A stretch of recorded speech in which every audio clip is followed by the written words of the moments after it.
गयाजी में केंद्रीय मंत्री जीतन राम मांझी एनडीए को धमकी दे रहे हैं क्योंकि उन्हें लगता है कि एनडीए में उनकी पार्टी को पर्याप्त सीटें नहीं मिल रही है। गयाजी में उन्होंने कहा कि अगर उन्हें 15 से 20 सीटें नहीं मिलती हैं तो उनकी पार्टी 100 सीटों पर चुनाव लड़ सकती है। हालांकि उन्होंने कहा कि इसकी संभावना नहीं है।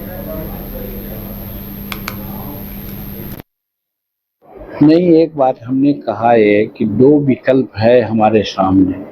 एक विकल्प है, हम समझते हैं वो विकल्प होगा ही पूरा। एनडीए के लोग इतना प्रतिष्ठा देते हैं, प्यार देते हैं, हम भी एनडीए के साथ एकदम चट्टान के साथ खड़े हैं। समय पर हम आगे बढ़ कर के काम किया है। ऐसा विश्वास है कि जब हमारी मांग है, हमारी मंशा है, तो वो भी चाहेंगे कि हमारा एनडीए का पार्टनर मजबूत हो।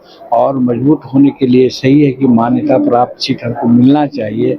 इसलिए हमने कहा कि हमको पहला तो यही है कि सीट उतना मान्यता प्राप्त होने लायक सीट मिल जाएगी। और दूसरा विकल्प हमने बताया कि दूसरा विकल्प ये हो सकता है कि हम 100 सीट पर लड़ें, हर सीट पर 10,000, 5,000, 20,000 वोट ला के 6% वोट हम ले आवें, तब मान्यता प्राप्त हो सकती है। वो तो लास्ट विकल्प है जिसकी संभावना नहीं है। मैं समझता हूँ कि एनडीए के लोग इतना हमको प्रतिष्ठा देते हैं और जब हम मांग ऐसा कर दिया है तो हमको बिहार विधानसभा में मान्यता प्राप्त होने तक के जो सीट होगी उतना सीट।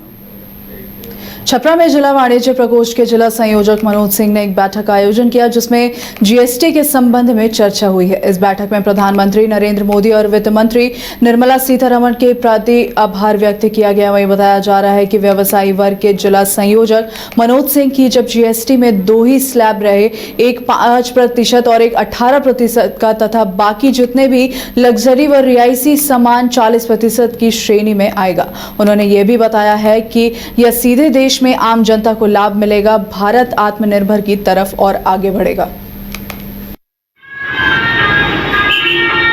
जीएसटी पे चर्चा है और जीएसटी पे चर्चा हम लोग 5 से 18 के स्लैब में हम लोग आज के डेट में जीएसटी का स्लैब आ गया। जो 5 था पहले से, अब वो 0 पे आ गया। ये सब मोदी जी का बहुत बड़ा उपलब्धि है और मोदी जी हमारे देश के यशस्वी प्रधानमंत्री, जो कि पूरे विश्व में नंबर 1 का उनका दर्जा है और आगे भी जब तक रहेंगे तब तक रहेगा।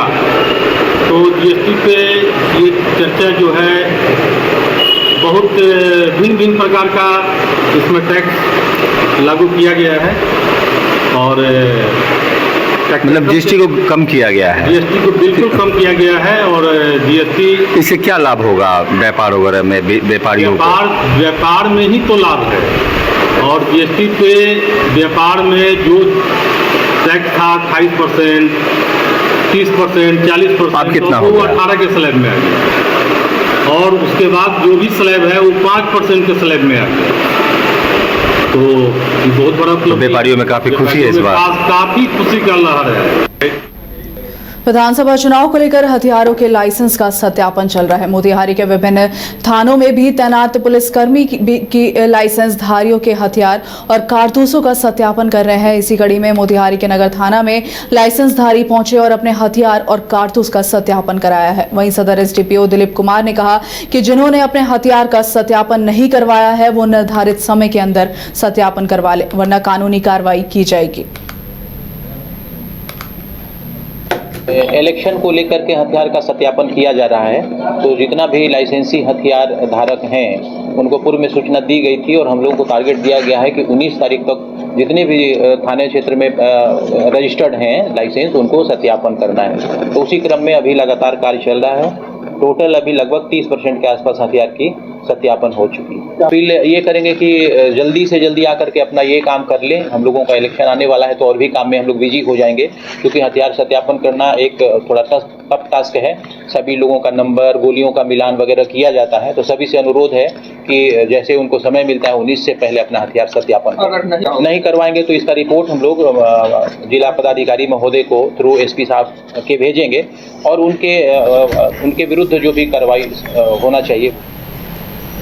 दुल्हिन बाजार प्रखंड स्थित विश्व प्रसिद्ध उलार्क सूर्य मंदिर के विकास के लिए बिहार सरकार द्वारा आवंटित 14 करोड़ 99 लाख की राशि से होने वाले निर्माण कार्य को लेकर विकास आयुक्त एस सिद्धार्थ ने उलार्क सूर्य मंदिर कमेटी के साथ समीक्षा बैठक की है। इस मौके पर उलार्क मठ के मठाधीश अवध बिहारी दास समेत कमेटी के सभी सदस्यगण मौजूद थे।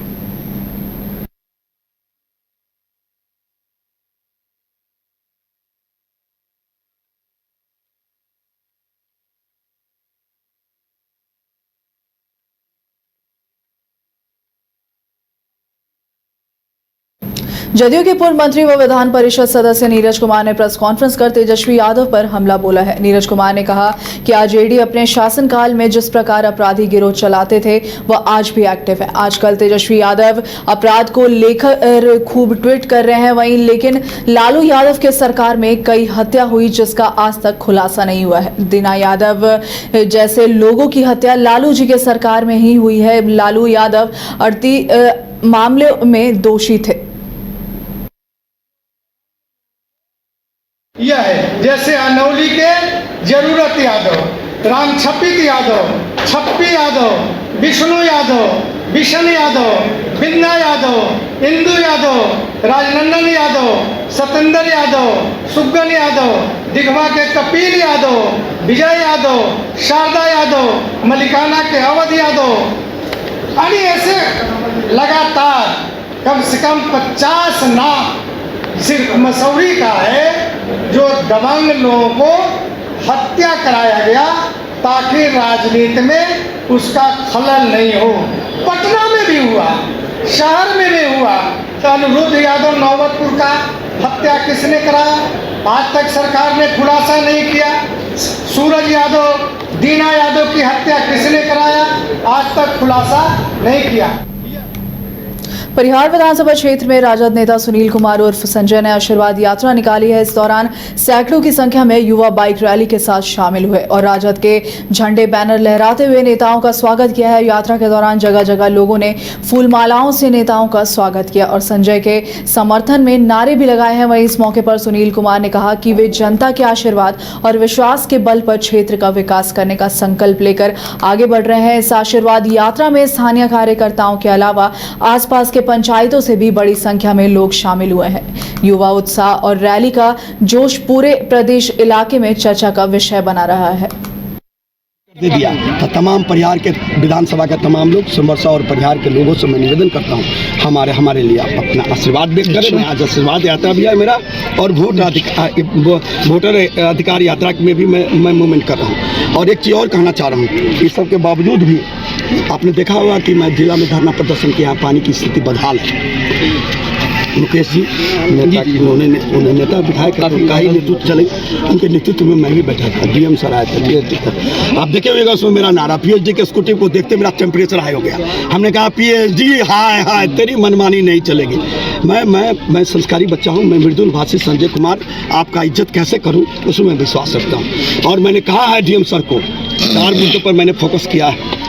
आप अविलंब सूखाग्रस्त घोषित करें, तमाम किसानों को अनुदान व्यवस्था करें, तमाम अनुदानों को डीजल की सब्सिडी दें, तमाम किसानों को इस बार का लगान जो इस वर्ष का 25-26 का लगान है वो माफ़ करें और तमाम स्टेट ट्यूबवेल है उसको जल्दी से चालू करें ताकि किसानों का खेत का पटवन हो सके। और इतना ही नहीं, जो लोग पीड़ित हैं पेयजल के लिए वहाँ पर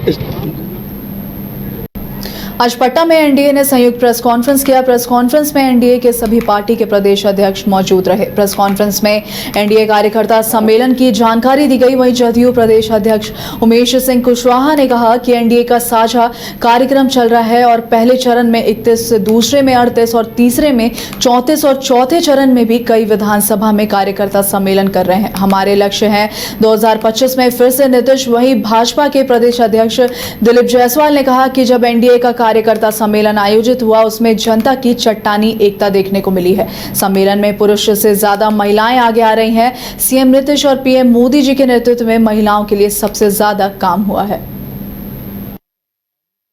कल दुनिया के सर्वाधिक लोकप्रिय नेता और देश के यशस्वी प्रधानमंत्री जी पूर्णिया के धरती पर आ रहे हैं और पूर्णिया के धरती पर उनका आगमन जो है पूरे सीमावर्ती क्षेत्र के लिए ऐतिहासिक दौरा होगा ये।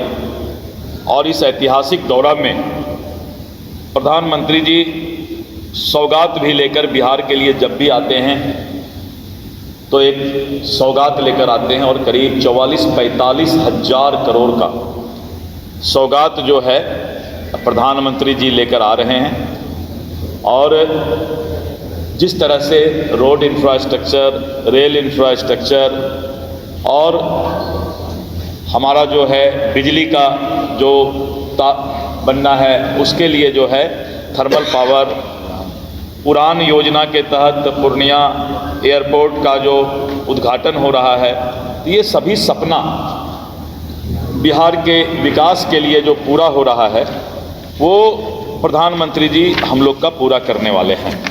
मैं जानकारी दे देता हूँ, वैसे पूर्णिया में जानकारी आज रात में देना था मुझे, लेकिन मैं आपको बता देता हूँ कि पीरपैंती थर्मल पावर प्रोजेक्ट और इसके बाद नमामि गंगे प्रोग्राम में एसटीपी वर्क सुपौल और एसटीपी वर्क कटिहार, उसके बाद Katihar water supply project, Bhagalpur water supply project, जो अमृत भारत योजना के तहत Darbhanga water supply project, new rail line between Vikramshila और कटरिया, कोसी मेची जो इंटरलिंक करना है उसका लिंक प्रोजेक्ट फेज 1 का जो है शुरुआत करेंगे। Araria Galgalia new railway line का प्रोजेक्ट बहुत दिन से सपना था नेपाल के बॉर्डर पर, वो उसका कल जो है उद्घाटन करेंगे। और भागलपुर नमामि गंगे प्रोग्राम के तहत एसटीपी का भी कल जो है वो ये करेंगे। वेरियस अदर प्रोजेक्ट्स है। ट्रेन जो है अररिया गलगलिया सेक्शन का वंदे भारत एक्सप्रेस ट्रेन जोगबनी से दानापुर, अमृत भारत एक्सप्रेस ट्रेन सहरसा से अमृतसर, अमृत भारत एक्सप्रेस ट्रेन जोगबनी से Erode Tamil Nadu, first commercial flight Purnia से उड़ेगी कल। तो इस तरह करके बहुत से योजनाओं का उद्घाटन और शिलान्यास जो है करीब 45,000 करोड़ रुपए का प्रधानमंत्री जी करने जा रहे हैं। अब इसको लेकर के भी विपक्ष को दांती लगता है। दांती मतलब होता है दांत सट जाना। पूरे बिहार में जिस तरह का माहौल है, एनडीए का माहौल है, जहाँ भी हम लोग जिस विधानसभा क्षेत्र में जो हमारी टीम जा रही, जिस तरह लोगों का उपस्थिति हो रही है, जो हमारे एनडीए घटक दल के जो कार्यकर्ता भाग ले रहे हैं, जो उनकी सहभागिता रहती है, जो उपस्थिति रहती है, इस बात की तो गारंटी ही कि हम लोग का जो लक्ष्य है 2025 में 225 फिर से नीतीश, इस लक्ष्य से भी बहुत बेहतर हम ये समझते हैं कि हम लोग को लक्ष्य को और बढ़ा लेना चाहिए।